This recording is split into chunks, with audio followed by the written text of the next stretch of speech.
Ipagpapatuloy mo pa ba ang pangarap kung isang araw, sa isang iglap, mawala ang taong unang naniwala sa'yo?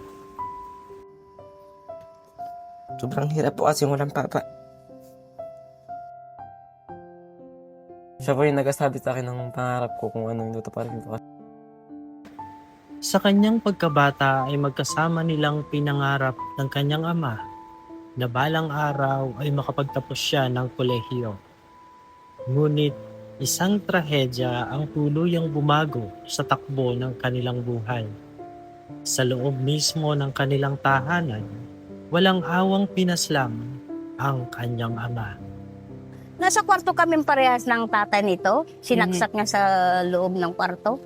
Kasabay ng pagkawala nito ay tila unti-unti ring naglaho ang pag-asang maabot ang pangarap na matagal nilang iningatan. Mula noon, ang kanyang ina na lamang ang naging sandigan ng kanilang pamilya. Sa araw-araw na paglalabada at pagtatanim sa bukid, pilit niyang itinatawid ang edukasyon ng kanyang anak. Lagi ako sinusumpong ng sakit. Hindi siya nagpatuloy. Sa kabila ng matinding kahirapan, ayaw sumuko ni Limson. Ito ang kwento ng isang binatang pinanghahawakan pa rin ang pangarap na minsang sinimulan kasama ang kanyang ama. Magtatagumpay kaya siyang maabot ito o tuluyan na rin itong mababaon sa kahirapan? Mga kababayan, narito po ang kwento ni Limson.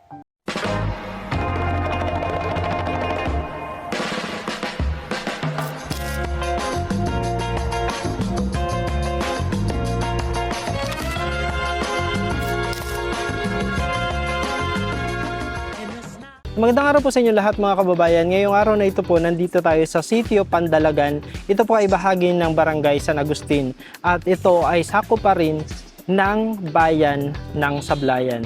Ngayong araw na ito po ay kikilalanin natin at alamin natin ang kwento ng buhay ni Limson.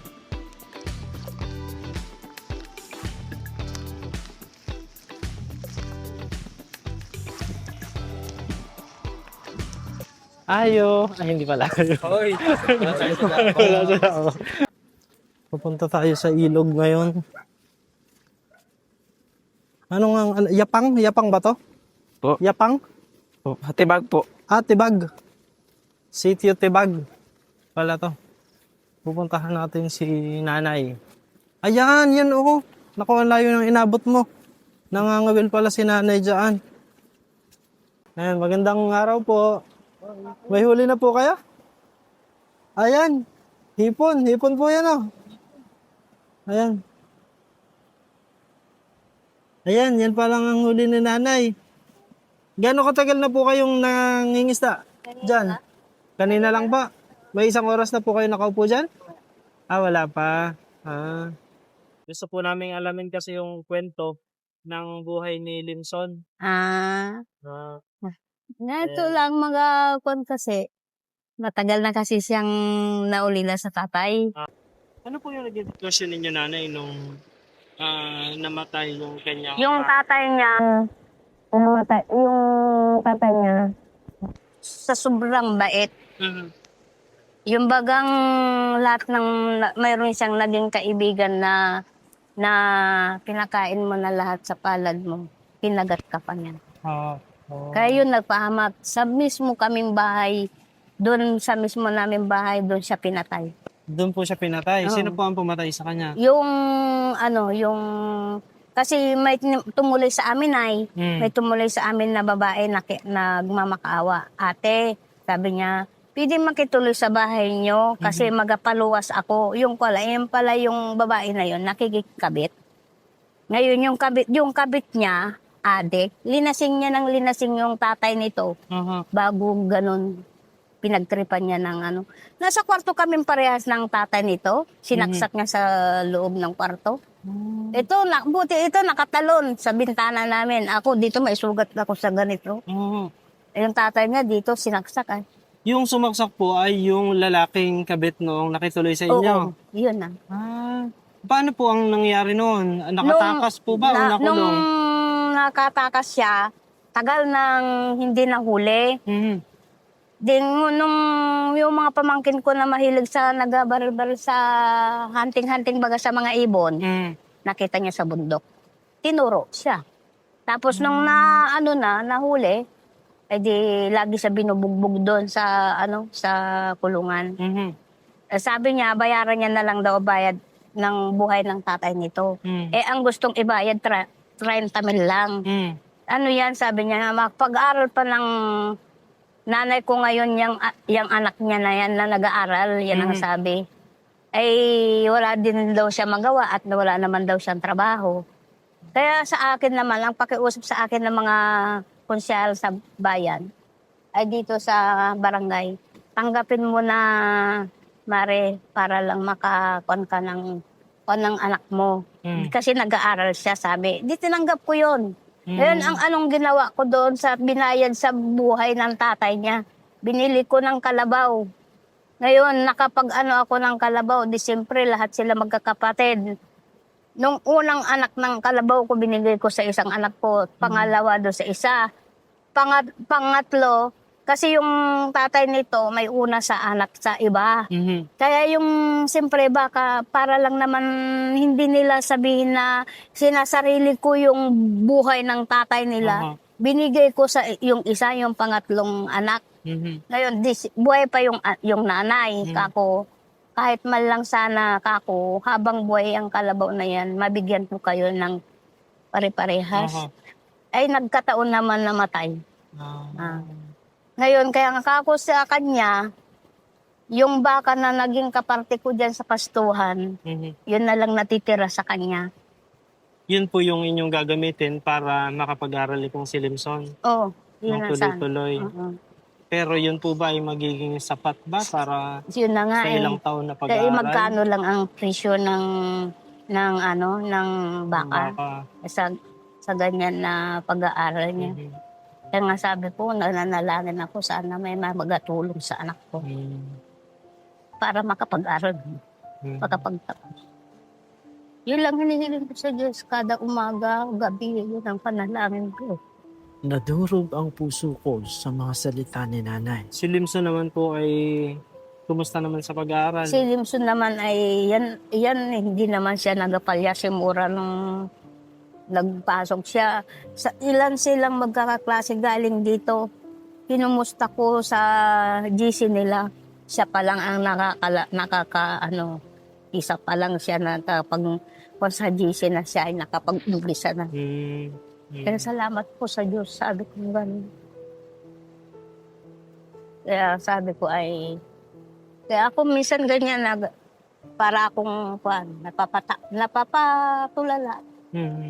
Para lang ngayon lang ako nagpunta dito at para baga ako iba ng tanim-tanim din ako. Eh, yung mga tanim ko, hindi pa naman namunga. Mhm. May tanim ako kalabasa, eh, hindi pa naman namunga. Kasalukuyan pa lang nagagapang.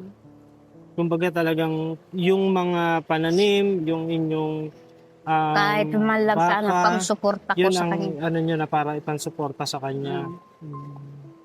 Dahil syempre kung halimbawa pong magiging mahirap na yung pagpasok niya, baka mapatigil po siya. Ano po? Oo, yun lang nga. Hmm.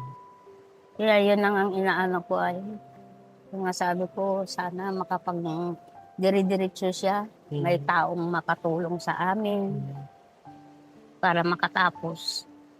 Kumbaga sa buhay nyo, yun na yung pinakamalaking pangarap ninyo.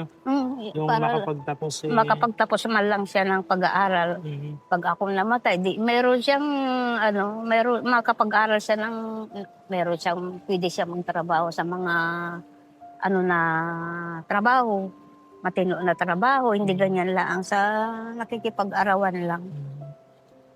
Yun ang inaano ko nga sa kanya, sana hindi siya magaya sa akin.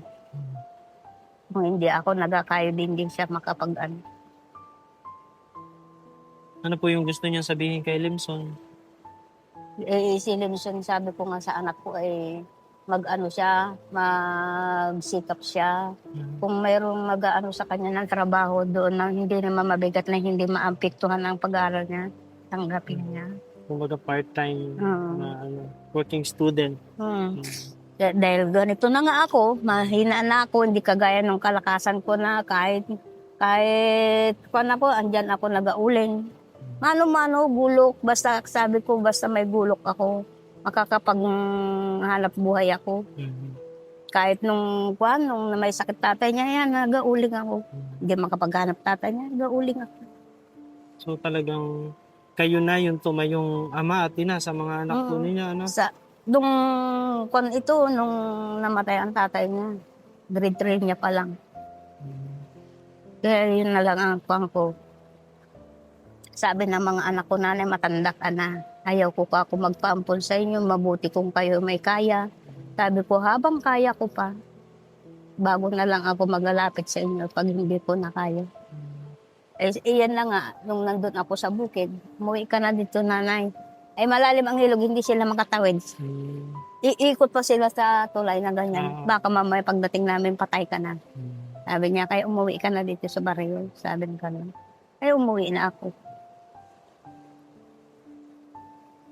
Papasok ako ng katulong. Kala mo baga, kahit nandyan ako sa pastuhan, pag hindi pa namumunga ang gulay ko, siyempre pag yung baka na binabantayan ko, pag napainom ko na, pwede na ako maglabas. Magapunta rin ako sa Hayapang, magatanggap ako ng labahan. Labahan. Kada Sabado. Ganun ang ginagawa ko. Talagang lahat ng pwedeng pagkakitaan, ginagawa po ninyo, ano? Oo. Simula nung grade 6 siya, na siya, yung baga, grade 3 siya nung namatay ang tatay niya. Ngayon ang ko, para lang kakukisa naman yung nagpasok ako ng katulong baga doon sa pastuhan. Para lang kako makaparte man lang ako ng baka para sa pag-aaral niya kung madukot pa. Nakaparte naman ako ng isang baka. Ngayon, sabi ko, hindi ko yan ibibinta. Kung talagang kailanganin sa pag-aaral mo, meron tayong bibinta.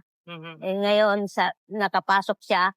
Pang na sana siya second year na sana siya ng college. Kaso lang nung lagi ako sinusumpong ng sakit, hindi siya nagpatuloy. Sabi niya, nanay, pasok ako. Sabi ko, sige, kako kung merong kang kakayanan, baka sakali hindi ako sumpungan na ng sakit, makakaraos ka. Sabi ko naman sa anak ko. Kaya siya, nagpatuloy siya, siya sa, pinapaano niya sa sarili niya yung maglingkod sa simbahan para may makatulong sa kanya. Ganun lang. Kaya sabi ko naman, 64 ko na sabi ko hindi ko na kaya mag-uling.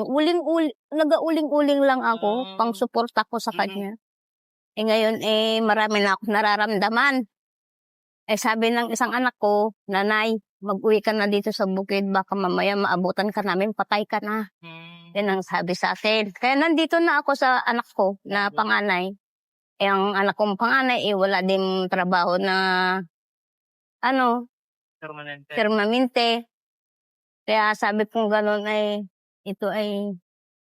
kaya ako maano sa Diyos, kako tulungan niya ang anak ko makapag-aral. So, ibig sabihin, yung pag-aaral po ni Limson nung mga nakaraan hanggang senior high school, ang ipinagpaaral niyo po doon ay yung pag-uling. Pag-uling, tapos habang ako nagabantay ng baka, nagagulay-gulayan ako. Yun ang mag-alaga ako ng manok. Kung kailangan talaga niya ng magakuha ako ng manok, i-support ako sa kanya. Yun lang ang aking inaano sa kanya. Ngayon, hindi ako makaparami ng manok. Ilan na lang ang manok ko, 3 inahin. Namamatay naman kasi ito nga, ulan ng ulan. Kaya, Paano po ngayon na ngayong mag-aaral na ng kolehiyo si Limson? Paano po ang magiging suporta? kaya nga sabi ko nga, saan kaya ako makakaano ng pag-aaral niya? Pag ganito na Sabi naman niya, nanay, ano, baka makapag meron trabaho doon. Sabi niya ganyan, eh ganito naman ulan ng ulan. Kaya nga sabi ko nga sa anak ko, paano nakakumbuhay ng kapatid mo? Kaya nga sinasabi ko ang anak ko nga din. Kaya yun, kaya nga itong linggo na to, kaya nga sabi ko pa na ang punta ko sa mga nakakakontak sa kanya, kumustahin mo naman si Limson kung anong kalagayan niya. Sabi ko nga minsan. Dahil wala man akong cellphone. Oo. Kaya doon ako nagapunta na sa mayroong cellphone, kumustahin niya naman kako yung anak ko. Eh, nag-chat siya sa may cellphone. Nanay, gusto ka raw makausap na po. Sabi ko, baka kako nahihirapan na talaga siya. Kaso nga lang, naipasok ko nga sa ipaw, libre nga pagkain niya, yung panggastos lang na naman. Yun ang inaano ko, hindi naman ako makakuan. Kaya sabi ko nga, magtila-tila lang ng ulan, magapunta sana ako sa kabila, mag-ipon ng kahoy, mag-uling ako uli. Tulog po kayo ulit. Oo. Para masuportahan siya. Para kahit pang ulam-ulam niya, kasi libre ang bigas, bigas, pang bili-bili niya ng merienda niya sa school. Yun lang naman inaano ko. Yung mga ibang kapatid po ba ni Limson hindi rin nakatapos ng pag-aaral? Hindi, siya lang nakaabot ng ganyan na Senior high. Oo. Ng kolehiyo. Kasi maaga sila na ulila eh. Oo. Kasi yung panganay ko na anak nung namatay ang tatay nila 12 anyos. Napakabata pa. Oo. Kaya yung mga kapatid niya hindi rin sila nakatapos ng pag-aaral. Ito sabi ko nung nagkaroon ng purpose, kako anak may purpose. Sabi ko, meron akong kasama mag-suporta sa'yo. Kaya siya nakaano lang ganyan na kuan. Kaya Talagang ginagapang Oo. yung pag-aaral. para kahit man lang sana sa ganyan na pag-aaral, makapasok siya ng hindi ganyan dyan lang sa nakikipag-arawan sa tubiganan. Kaya sabi ko habang malakas-lakas pa ako na magsumikot pa. Sabi ko ganun kahit makapagtrabaho ko sa mga grocery, may papakita kang diploma. Sa totoo lang, hindi ko lang sigurado kung may lakas pa ako ng katawan na mapapag-aral ko siya, makapagtrabaho pa ako ng may support ako sa kanya. Kaya nga hindi niya ako pabayaan. Bigyan niya pa rin ako ng malusog na pangangatawan para mag-aral ko ng Limson. Pero kayo po ay 64 na. 64 na ako. Hindi pa rin ako kasali sa senior. Kahit man lang sana may support ako rin minsan sana ang masasahod ko. Kasi nung maliliit kami, hindi ako ang hinahanap sa akin, birth certificate. Kasi nung kami bata pa, doon ako pinanganak sa Kaingin. Minority kasi kami, kaya doon kami sa Kaingin. Kaya noong araw, wala naman ganyan na hindi namin iniintindihan ganyan birth certificate. Kahit nga ganyan nga, lahat ng mga anak ko nagkaroon ng birth certificate kasi ayaw ko sana magaya sa akin. Kaya nga sabi ko nga, kahit man lang siya para may niya rin mga kapatid. Kasi mga kapatid niya wala din pinag-aralan. Tayo na sa Po, at gilid. Naulan. Yan, so magandang araw po sa inyong lahat mga kababayan. Ngayong araw po na ito ay kasama natin si Limson. Si Limson ay, ilang taon na si Limson? 20 po. 20. Ano apelyido ni Limson? Asensio po. Ha? Asensio. Asensio. Oh, Asensio. Akala ko Asenso. Asensio. Okay. Ngayon, ikaw ay 20 years old. Nag-aaral ka ba? Opo. Saan ka nag-aaral? Sa Sablayan po. Sa college po. College na anong year na si Limson? Incoming first year po. Incoming first year. Saang school ka papasok sa Sablayan? Sa OMC po. OMSC. Kailan ba ang start ng school year sa OMSC? Noong 10 pa po. August 10? So nag-start ka ng pumasok? Opo. So parang 10, ngayon ay 15. So parang pang 5th day mo na ng pasok ngayon. Kumusta yung mga unang araw ng pasok mo sa school? Kabado po. Kasi hindi po kilala yung mga nakakasalamuha. Kasi kumbaga mga bagong kaklase kasi, So, naninibago pa, tinatry na kilalanin, no? Pero ikaw ay tuloy-tuloy na nakapag-aral mula elementary hanggang senior high school? Yung elementary po, tuloy-tuloy yung na hanggang grade 10 po. Mhm. Tapos, 2 beses po ako nagtigil sa grade 11. Bakit ka nag-stop din sa grade 11? Wala po, mahirap. Kung ano po, si nanay po kasi ay may sakit po nun. Parang wala po mag-aalaga kasi doon po kami nakatira sa bukid. Parang walang ibang kasama, ako lang po. Kaya mahirap din po iwan-iwan yung nanay po may sakit. So kayong dalawa na lang ang naiwan sa bukid ni nanay. Ito ba yung panahon na nag-uuling pa si nanay? Opo. So dahil ikaw ang pinakabunso, ikaw na lang ang naiwan. Ilan ba kayo magkakapatid? Parang 6 po. 6. So yung 5 mga kapatid mo, nasaan na sila? May mga asawa na po. May mga asawa na. Tapos itong bahay na tinitirahan nyo ngayon, kaninong bahay ito? Sa ate ko po, Sa ate. Pang ilan dun sa magkakapatid? pangatlo po. Pangatlo. So parang nakikipanuluyan muna kayo sa iyong mga kapatid, ano? Pero bilang ikaw ay 20 anyos ka na rin kasi, tapos ngayon ay mag-aaral ka. Nung kasing grade 11, nag-stop ka, di ba? So 2 beses kang nag-stop. Yun ay parehong dahil nagkasakit si nanay? Hindi po, yung mahirap din po, parang wala po mga pambaon po, wala mga pang sa school, mga pang-ulam, ano. Tapos So, unang-una po yung sakayan po kasi bukid po. oo. Magalakad pa po. Magalakad po hanggang dyan sa tulay tapos hintayin po yung tricycle ng nung sinisimbahan po namin tapos magkasabay na lang po doon para makapasok. Pag nahuli po ako, hindi na makakapasok kasi naiwan na lang tricycle. Tapos kasi minsan, syempre napakalakas ng ilog. So mahirap tumawid. Tapos problema pa minsan, baon. Wala kang pagkain. Sa bahay ba, pinoproblema din ba minsan ang pagkain? Opo, mabigas. Pag walang bigas po. Kasi yung may sakit po si nanay nun, wala pong naghahanap buhay po. Tapos yung walang naghahanap buhay, nag-aarawan po muna ako mga nagatalok para may mambili po ng mga bigas. Mga ulam po. Yan. So kumbaga, tumutulong ka na din Opo. sa pagtatalok dun sa para kumita kahit paano. Opo. Pero buti naisipan mo pa rin na bumalik sa school. Opo, kasi po yung mahirap doon po kasi hindi nakapag-aral. Mahirap po. Kaya sabi ko mag-aaral po ako ng mabuti. So ano ang pangarap talaga ni Limson? Yung pangarap ko po, yung dating pangarap ko, gusto ko sana doktor ba. Ay sabi po nanay, mahirap daw po yung doktor kasi malaking gastusin. Kaya pinili ko na lang yung mas mababang kurso, yung hindi masyadong kailangan ng pera. Anong course yan? Yung course ko po ngayon, ISM po. ISM. Opo. Ano yung ISM? Industrial Security Management po. Bakit, anong ibig mo sabihin na hindi kailangan ng madaming pera dahil tingin mo ba mahirap or hindi ka masusuportahan or mahirap suportahan financially? Opo, mahirap din po kasi po yung ibang course na pinasukan, mga magastos po.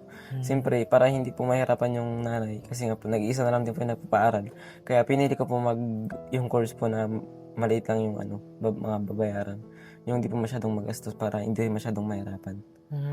Pero kung ikaw ang tatanungin, kung ang number one choice mo talaga ay doktor, ano yung pangalawa na sa tingin mo ay gusto mo din pero hindi yun dahil wala kang panggastos? Kumbaga, isipin natin na makakapag-aral ka, ano yung talagang kurso na gusto mo?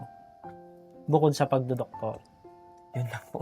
Yun lang talaga ang gusto Kasi mo. po yung bata pa po ako nun, yung may mga laruan po kay manika. Yan, ginabutas po namin yun, tapos dinodoktor-doktor. Tapos sabi ko, nung naglaki-laki na ako, gusto ko talaga mag-doktor yung bata pa ako. Yun talaga ang gusto mo. Po. Yan po yung pinaka-ko talaga, gustong-gusto. Oo. Pero sa ngayon, kumbaga, iniisip mo na napakalayo sa realidad na magkatotoo yung na yun. Yung kurso po.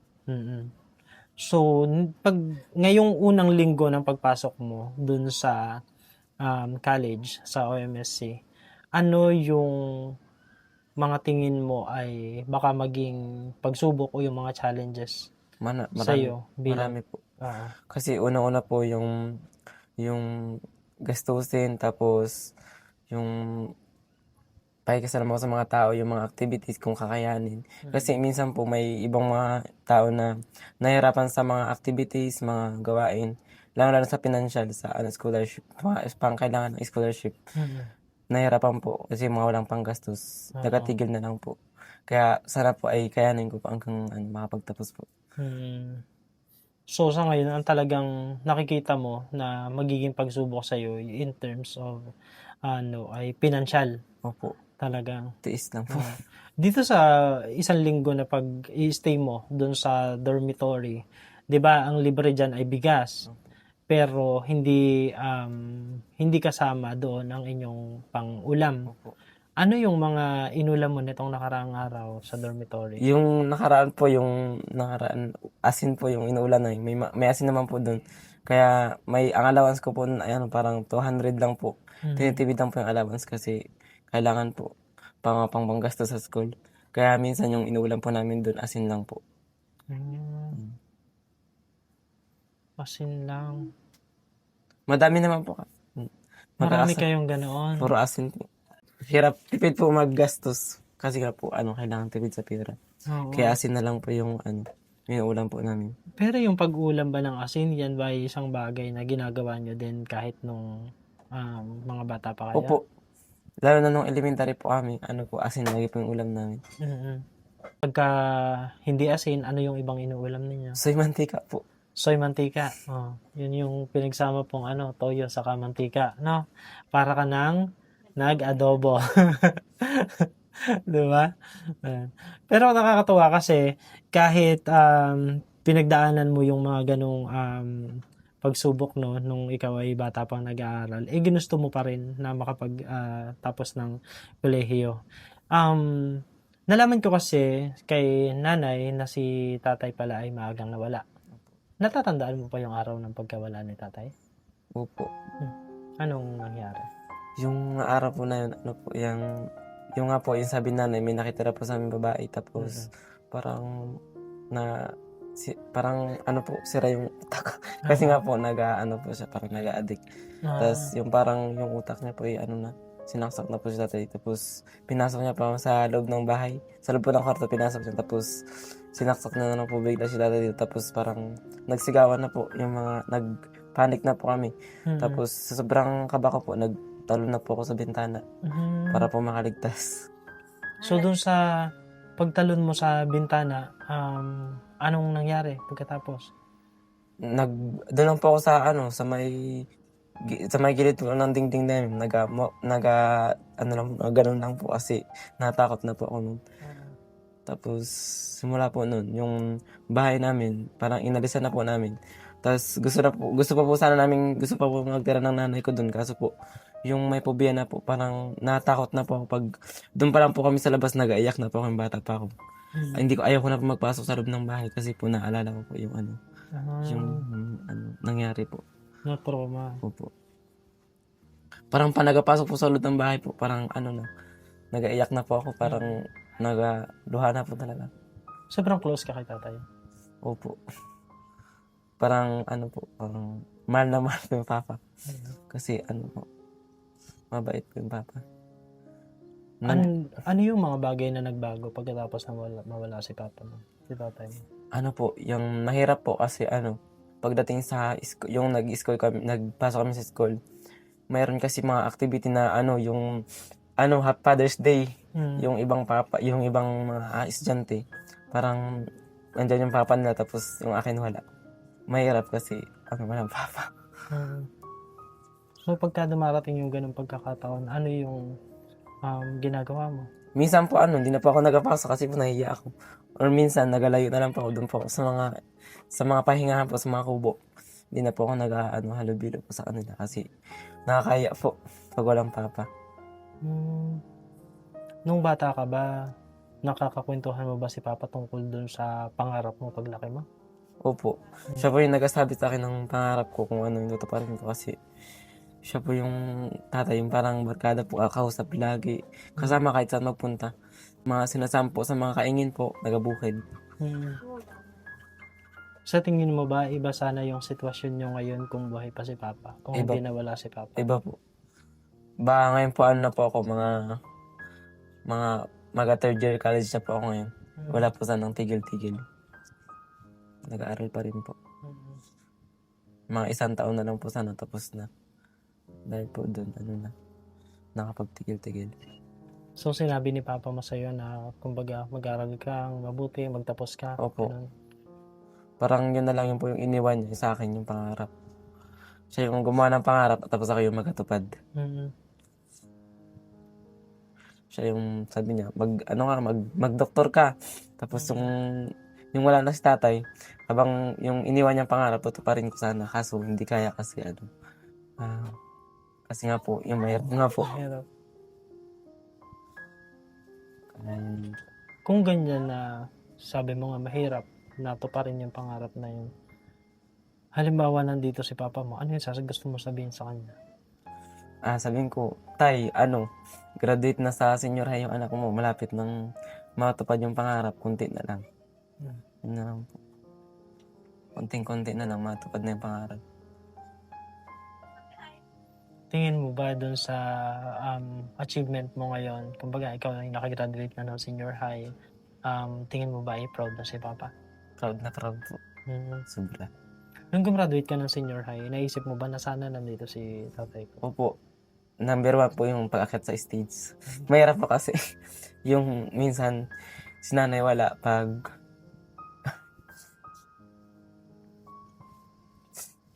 minsan po si nanay wala.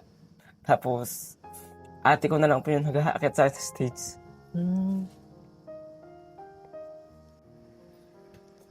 Sobrang hirap po kasi walang papa. Yan lang po. Kailangan magtrabaho. Tapos pag mag-aakyat sa stage, ate na lang po kasi wala mag-aakyat.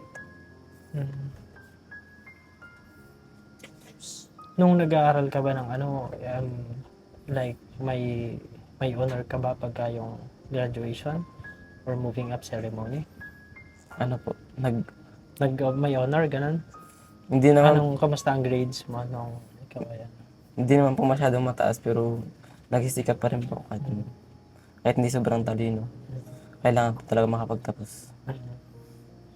Saka I think isa din kasi sa nakaka-apekto sa grades ng estudyante na kagaya mo ay yung yung kakayahang pinansyal. Dahil minsan po kasi kaya ng utak ng isang estudyante, kaya lang sa mga requirements, sa mga project, sa mga kailangan para ma-accomplish mo yung pinapagawa ng teacher, minsan may kailangang pinansyal para magawa mo at para makasabay. Ano? Diba? So, halimbawa, no, ikaw nag-senior high, required na siguro no ng cellphone. Ikaw ba ay may cellphone? Nung grade 8 po, nagka-cellphone po ako. Kasi po, yung nagka-cellphone po ako nun, kasi nga po, may baboy kami nun, bininta po. Para pambili po ng cellphone. Oo. Kasi kailangan na ng cellphone mo noon. Noon ba ay yung, ano tawag doon? Online class. Online Yung may class. mga online class na noon. Which is talagang kailangan. Diba? So, ngayon na ikaw ay first year college, kumbaga 4 na taon pa talaga yung iyong bubunuin. Ano yung plano mo sa mga susunod na taon? Mas tumibay pa po, parang tiis lang, hanggat kaya. Hanggang sa mabot yung pangarap. Meron bang mga opportunity na magkaroon ka ng trabaho dun sa bayan? Like parang part-time kung ano man, parang working student? Kaya naman po, kaso po yung oras ko po minsan sa schedule po, hindi po makuha. Kasi broken schedule ka, hindi ka isang oras lang sa buong isang linggo. Opo. Ngayon, anong oras ang pasok?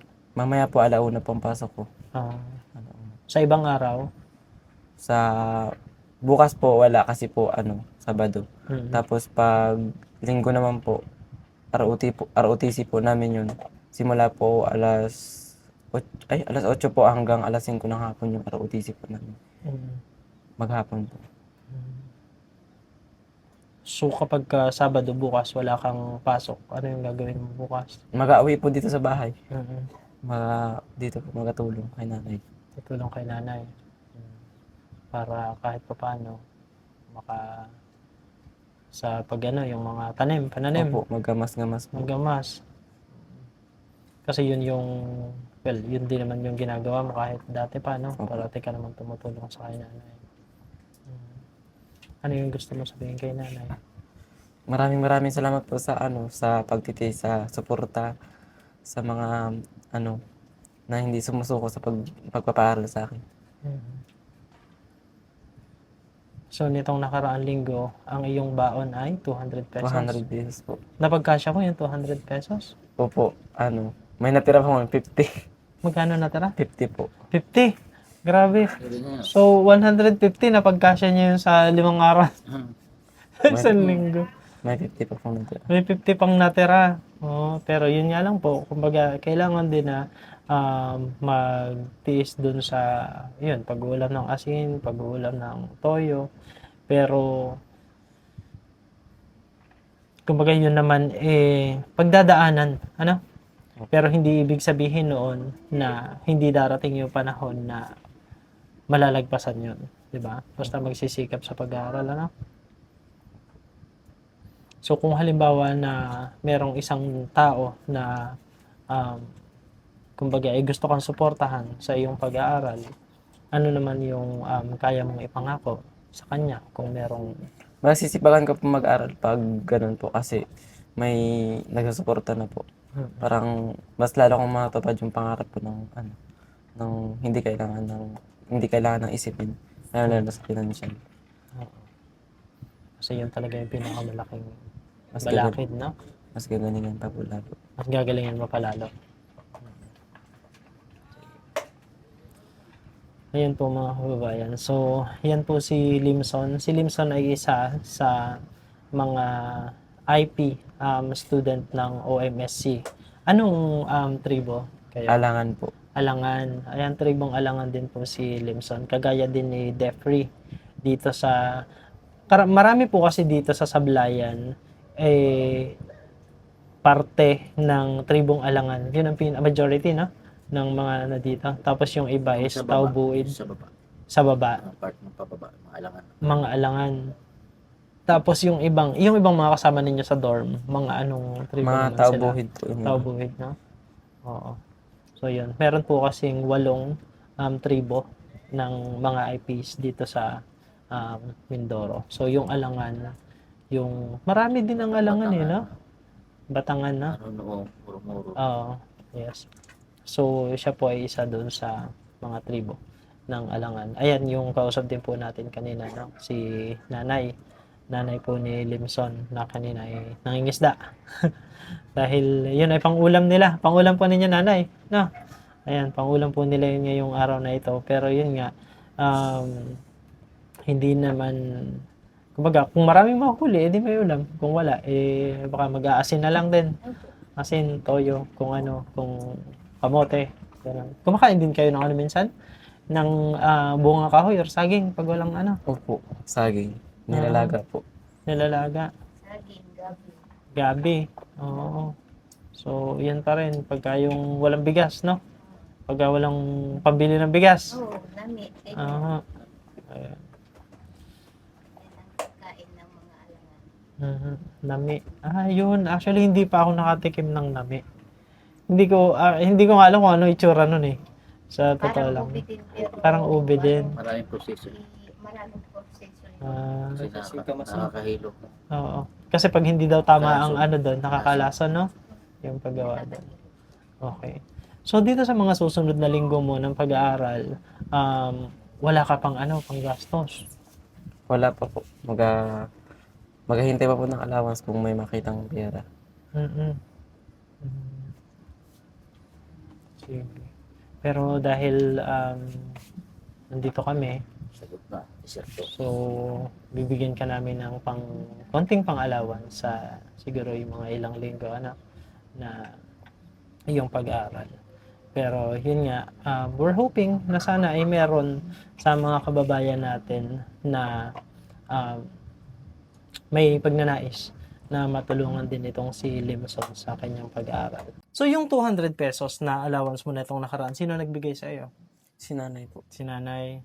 Anong saang trabaho nanggaling pag yun, nanay? mayroon nagpalapit sa akin ng mga bata, magpahilot, Mhm. mahilot ako. Ah, Minsan pag may magsasabi na luupin mo itong anak ko nanay yun. Ah. Minsan Iniipon binibigyan ako ng 50, 200, Ah. 100, ganun. mm, Niipon ko yun kasi nga papasok na siya. Nakakatuwa. Actually, si nanay, parang ang laging nasa sa isip niya, yung pagpasok nitong si Limson. Parang lahat ng ginagawa niya, para dun sa may suporta dito sa kay Limson. Pero, syempre, minsan talagang limitado. Gawa na din ng, syempre, yung panahon. At saka, hindi na rin bata si nanay. At the age of 64, meron na rin siyang mga nararamdaman. Kasi ang tagal niya na nag-uling. And ano yun, yung pag-uuling kasi, nararamdaman mo ang epekto niyan habang umiidad ka. Nung mga bata-bata, parang feeling mo wala naman. Pero habang umiidad ka, saka yan lumalabas. Kasi nga yung init nun. Kaya si nanay din kasi medyo may edad na. So, tingin ko lumalabas na din yun ngayon. So, dahil dyan, bibigyan ka namin ng counting suporta para dun sa iyong pag-aaral. Ano? So, ayan. So, tanggapin mo ito. Yan ay para makatulong sa iyong gastusin dito sa mga susunod na linggo o buwan. Dahil matipid naman siya. Matipid naman po siya. So, baka kaya niyang paabuti ng ng ilang linggo. Ayan. Ayan. So, anong gusto mo sabihin, Linson? Maraming salamat po kasi sa niyo po yung buhay, tinanong yung buhay. Kasi po pag usapang pamilya na pag usapang pinagdaanan po, nakakaiyak po talaga. Hindi maiwasang mag-iyak. Kaya maraming salamat din po sa tulong. So, mag-aral na mabuti, ha? Opo.